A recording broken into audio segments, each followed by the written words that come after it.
Ooh, nice counter, right, left from Bivol. He sends better BM walking backwards, and now he's on the front foot. Combination. That's a great liver shot from Artur Beterbiev. Artur Beterbiev.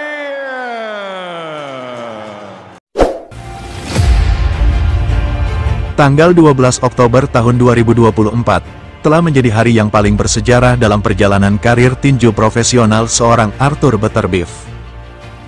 Ya, di hari spesial itu, petinju kelahiran Dagestan yang kini berusia 39 tahun ini, sukses menasbihkan dirinya sebagai juara sejati atau juara tak terbantahkan kelas berat ringan, usai menang angka atas petinju senegaranya, Dmitry Bivol.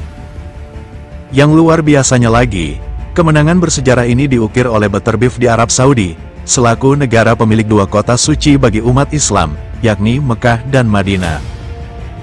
Sekedar untuk diketahui bahwa Beterbiev adalah seorang penganut Islam yang taat, sehingga menjadi kebanggaan tersendiri bagi Beterbiev ketika berhasil meraih gelar juara sejati di negara pemilik kiblat umat Islam tersebut.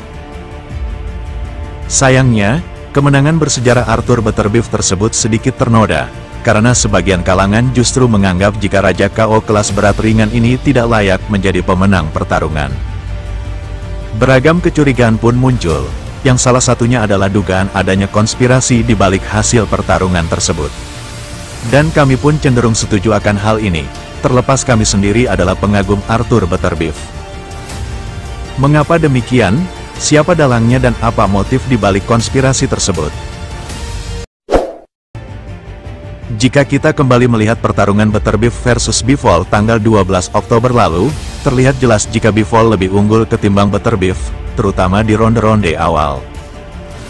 Meski Beterbiev mampu bangkit di pertengahan ronde dan di ronde-ronde akhir, serta melepaskan pukulan yang jauh lebih berbobot, namun Bivol unggul dalam hal akurasi dan efektivitas. Dalam 12 ronde, Beterbiev tercatat mendaratkan 137 dari 682 pukulan yang dilontarkan, atau tingkat akurasinya hanya mencapai 20%, sementara Bivol mampu mendaratkan 141 pukulan dari 417 pukulan, atau tingkat akurasinya mencapai 34%. Dengan demikian, secara logika sederhana, Bivol seharusnya yang keluar sebagai pemenang pertarungan dengan kemenangan angka tipis, atau setidaknya, hasil pertarungan dinyatakan imbang. Namun hasil pertarungan justru berkata lain, Beterbiev dinyatakan sebagai pemenang dengan majority decision. Hasil pertarungan ini jelas mengejutkan banyak pihak, bahkan Artur Beterbiev sendiri terlihat terkejut dengan hasil pertarungan tersebut. I feel not bad.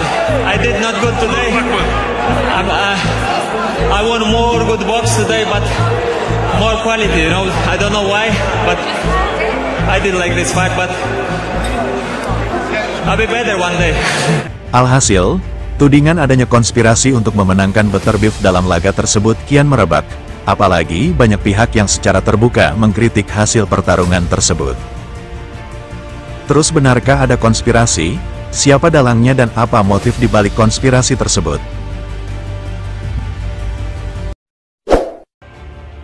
Jika mengacu pada teori konspirasi, serta beragam kontroversi yang pernah terjadi di olahraga tinju, adanya konspirasi di balik hasil pertarungan Beterbiev versus Bivol kemungkinan benar adanya.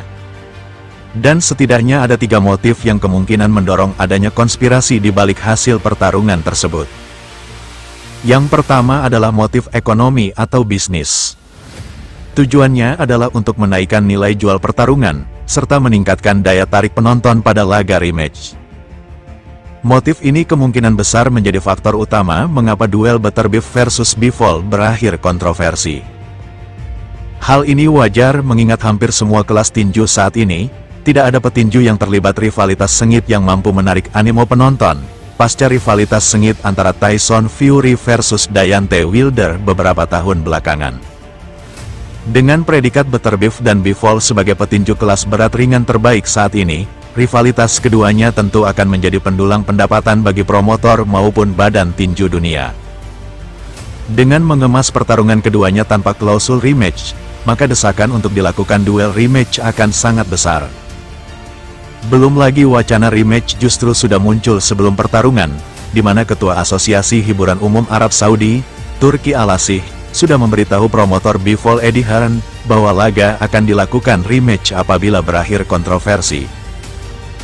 Dan seolah mengaminkan pernyataan Al-Asih, promotor Butterbeef Bob Arum secara jelas menyatakan jika laga rematch keduanya akan digelar di bulan Oktober tahun 2025. Motif kedua yakni adu gengsi antar badan tinju dunia. Seperti yang diketahui bahwa Butterbeef memegang 3 sabuk gelar kelas berat ringan, yakni WBC, IBF dan WBO, sementara Bivol hanya memegang gelar WBA Super. Meski WBA berstatus sebagai badan tinju tertua, namun gelar WBC selama ini jauh dianggap lebih superior ketimbang WBA, ataupun gelar dari badan tinju lainnya. Alhasil, WBC akan berusaha keras agar petinju pemegang sabuk gelar juaranya keluar sebagai pemenang. Apalagi Presiden WBC saat ini, yakni Mauricio Sulaiman, diketahui memiliki kedekatan dengan sejumlah promotor tinju. Tapi motif ini, kecil kemungkinan terjadi. Motif ketiga yakni dampak konflik Rusia versus Ukraina. Seperti yang sudah umum diketahui bahwa atlet ataupun olahragawan Rusia sudah mengalami pencekalan di berbagai cabang olahraga, mulai dari sepak bola hingga Olimpiade, sebagai dampak dari konflik negaranya dengan Ukraina. Di cabang olahraga tinju, petinju Rusia masih diperbolehkan bertarung, namun dilarang menggunakan atribut ataupun bendera negaranya. Sekedar untuk diketahui bahwa, meski Butterbeef dan Bivol sama-sama berasal dari Rusia, namun keduanya memiliki status berbeda saat ini.